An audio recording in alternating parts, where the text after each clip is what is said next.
नमस्कार मित्रांनो, टोटल मराठी या यूट्यूब चॅनलवर तुमचे सर्वांचे मनापासून स्वागत आहे। संपूर्ण महाराष्ट्रासाठी आत्ताच्या क्षणाची सर्वात मोठी आणि महत्त्वाची बातमी। बोगस बहिणींना धक्का, लाडकी बहीण योजना फॉर्मची कसून तपासणी, गुन्हे दाखल होणार, शासनाचा नवीन GR, अखेर घेतला मोठा निर्णय। काही मिनिटांपूर्वीची ही बातमी आहे। या संदर्भात सविस्तर माहिती या व्हिडिओत जाणून घेऊया।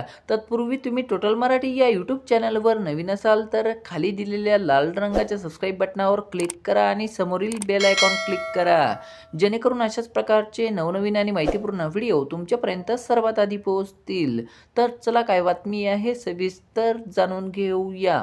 तर बघा, राज्यात सध्या लाडकी बहीण योजनेची चर्चा सर्वत्र दिसून येत आहे। अशातच या योजनेच्या बाबतीत काही गैरप्रकार होत असल्याचं देखील समोर आलं आहे। काही पुरुषांनी महिलांच्या नावे आपले अर्ज दाखल केल्याची माहिती आहे, तर काही ठिकाणी लाडकी बहीण योजनेचा लाभ घेण्यासाठी आपल्या बायकोचे 26 अर्ज दाखल केल्याचाही धक्कादायक प्रकार समोर आला आहे। या गैरप्रकारांना आळा घालण्यासाठी आता सरकारकडून कठोर पावले उचलण्यात येणार असल्याची माहिती समोर आली आहे। लाडकी बहीण योजनेसाठी आता महिला व बालविकास विभागाकडून मुदत वाढवलेल्या चालू महिन्यामध्ये म्हणजे सप्टेंबर महिन्यामध्ये भरल्या जाणाऱ्या अर्जाची कडक तपासणी करण्याचा निर्णय घेतला आहे। या संदर्भात या योजनेसाठी वापरल्या जाणाऱ्या सॉफ्टवेअरमध्ये काही बदल किंवा काही अपडेट करता येईल का, जेणेकरून गैरप्रकारांना आळा बसेल, असा विचार देखील सुरू आहे, अशी माहिती समोर आली आहे। सातारा जिल्ह्यामध्ये अनेक बनावट अर्ज भरल्याचे निदर्शनास आल्यानंतर